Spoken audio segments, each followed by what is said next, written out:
Tonight, as part of our Oscar Sunday series celebrating the centennial of Warner Brothers, we are presenting Barry Lyndon from 1975, directed by Stanley Kubrick, on a 35mm print from the Academy Film Archive, courtesy of Warner Brothers.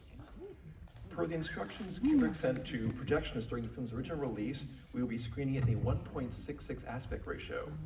As the film is a little over 3 hours long, plus a 10-minute intermission at the 1 hour and 42-minute mark, I will try to be brief. By the way, Barry Lyndon is not actually Kubrick's longest film. That would be Spartacus, which he screened in this theater last night. Kubrick spoke about Barry Lyndon in a 1976 interview with Michael Cement. I've had a complete set of Thackeray sitting in my bookshelf at home for years, and I'd read several of his novels before reading Barry Lyndon.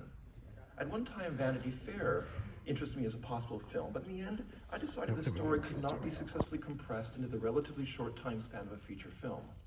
This problem of length, by the way, is now wonderfully accommodated for by the television miniseries, which with its 10 to 12 hour length, presented in consecutive nights, has created a completely different dramatic form. Anyway, as soon as I read Barry Lyndon, I became very excited about it. I loved the story and the characters, and it seemed possible to make the transition from novel to film without destroying it in the process. It also offered the opportunity to do one of the things that movies can do better than any other art form, and that is to present historical subject matter. Description is not one of the things that novels do best, but is something that movies do effortlessly, at least with respect to the effort required of the audience. This is equally true for science fiction and fantasy, which offer visual challenges and possibilities you don't find in contemporary stories. Thackeray referred to it as a novel without a hero. Barry is naive and uneducated. He is driven by a relentless ambition for wealth and social position. This proves to be an unfortunate combination of qualities, which eventually leads to great misfortune and unhappiness for himself and those around him. Your feelings about Barry are mixed, but he has charm and courage, and it is impossible not to like him, despite his vanity, his insensitivity, and his weakness. He is a very real character who is neither a conventional hero nor a conventional villain. Kubrick's Barry Lyndon was nominated for 7 Academy Awards. It won Oscars for art direction, Ken Adam, Roy Walker, and Brendan Dixon. Cinematography, John Alcott. Costume design, Ulla Britt Soderlund and Lena Canonero, and for the adapted score by Leonard Rosenman. It was also nominated for Best Picture, Directing and Writing, Screenplay adapted from other material. The nominee in all 3 of these categories was Stanley Kubrick. This will not be news to fans of Kubrick, but one cast member to keep an eye out for in Barry Lyndon is Leon Vitali, who played Barry's stepson, Lord Bullingdon.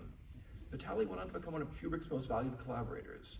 Among his many roles was Kubrick's personal assistant on The Shining and casting director for Full Metal Jacket and Eyes Wide Shut.